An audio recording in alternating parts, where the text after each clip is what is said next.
Uma garota que foi abandonada ainda recém-nascida nas portas de uma prisão e acabou por ser criada dentro dela. E depois de crescer, luta pelos direitos alheios. Conheça o enredo completo de A Flor na Prisão. Eu gostaria de promover esse drama que foi subestimado ou ofuscado por dramas mais populares. O drama não pode ser a típica saga histórica épica, mas mesmo assim é linda e satisfatória. Flower of the Prison, K-drama de 2016, com 51 episódios, disponível no Viki. Estrelada por Jo Se-yeon, Go Sol, Kim Mi-suk, Jung Won-ho, Park Jo-min, Yeon Jong-hee, Ki So-yeon, Joo Kang-ryul e Choi Tae-jun.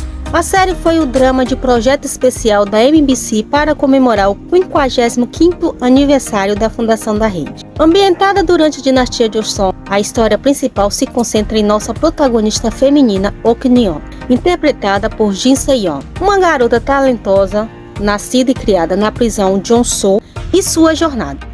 Ok Neon, que significa garota da prisão. Seu nome foi lhe dado pelo seu pai adotivo, Jung-do, interpretado por Jung Eun-pil, que trabalhava na prisão quando um dia encontrou uma mulher grávida e ferida em frente à sua porta pedindo ajuda. Infelizmente, essa mulher morreu, mas conseguiu dar à luz deixando Ok Neon órfã, e assim a moça cresce na cadeia como dama, uma espécie de funcionária. Enquanto crescia em meio aos presidiários, a garota percebeu que nem todos que estavam ali realmente eram problemáticos. Sabendo bem como é viver sob a sombra de alguém acusado injustamente de um crime, ela cresce determinada a fazer a coisa certa. Yeon Tae-yeon, interpretado por Go Soo, ele é filho bastardo de Yeon Han. Ele cresceu sem o amor de seu pai e por isso guarda muito rancor para com ele. No começo do dorama, nosso protagonista era um ladrãozinho de mercado e acabou conhecendo a jovem Ok Neon na prisão e assim criando um vínculo entre eles. Alguns anos mais tarde, Tae-yeon cresceu na vida e se tornou um chefe de vendas, mas o monopólio de vendas era restrito apenas a seu pai e sua madrasta, o que dificultava muito o crescimento da empresa onde ele trabalhava.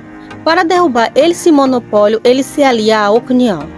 Sung Ji-hoon, interpretado por Choi Tae-jun, capitão de Podochon, um policial que vem de uma família muito rica, mas com um segredo muito grande. Ele entra em alguns conflitos com os nossos protagonistas, mas depois de um longo desenrolar, Ji-hoon descobre toda uma verdade e assim também se alia a Ok Neon. Rei Moon-jung, interpretado por So Han-jun, o melhor rei, o melhor personagem, tanto que cheguei a shippar muito ele com Ok Neon. O rei Moon-jung é um monarca muito compadecente. Você pode vê-lo sendo estranho, bobo, confuso, depois sério, digno e autoritário. Tudo de uma forma natural e sutil. Você pode não deixar de amar seu personagem e ter empatia por ele, especialmente nas cenas comoventes, rendendo ao ator o prêmio de melhor ator por este drama. Além de ter um coração muito bondoso, seu senso de justiça também é enorme, tanto que ele acaba se identificando e simpatizando com a causa que Ok Neon vem lutando. Ela percebe que deveria tentar mudar a legislação de Joseon e buscando justiça para as pessoas que estão na prisão injustamente. Durante toda a trama, Ok Neon é alvo de perseguição de Yeon Han-jun, interpretado por Jung Joon-ho, e Jung Na-jun, interpretada por Park Jo-min.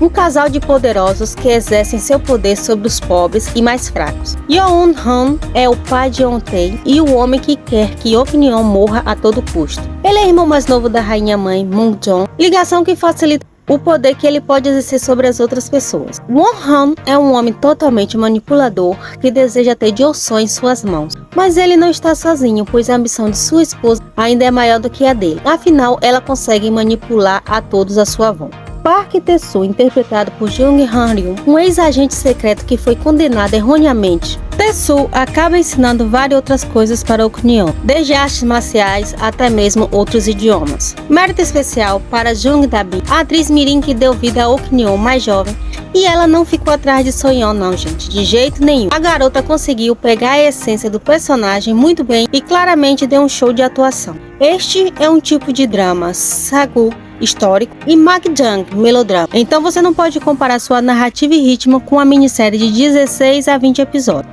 Mas dito isso, tem poucos momentos arrastados, mas toleráveis para um programa de 51 episódios. No geral, este drama é bom e tenho orgulho de recomendá-lo aos amantes de drama histórico. The Flower in the Prison tem um enredo muito bom, um roteiro muito bem elaborado, mostrando como a jurisdição da era Joseon ganhou corpo e forma nessa época e é presente até hoje. Uma uma protagonista carismática e com garra, um rei bondoso e justo e um chip que nunca vou esquecer. Amei o desfecho de cada personagem. Então, gente, eu vou ficando por aqui. Annyeong, até a próxima.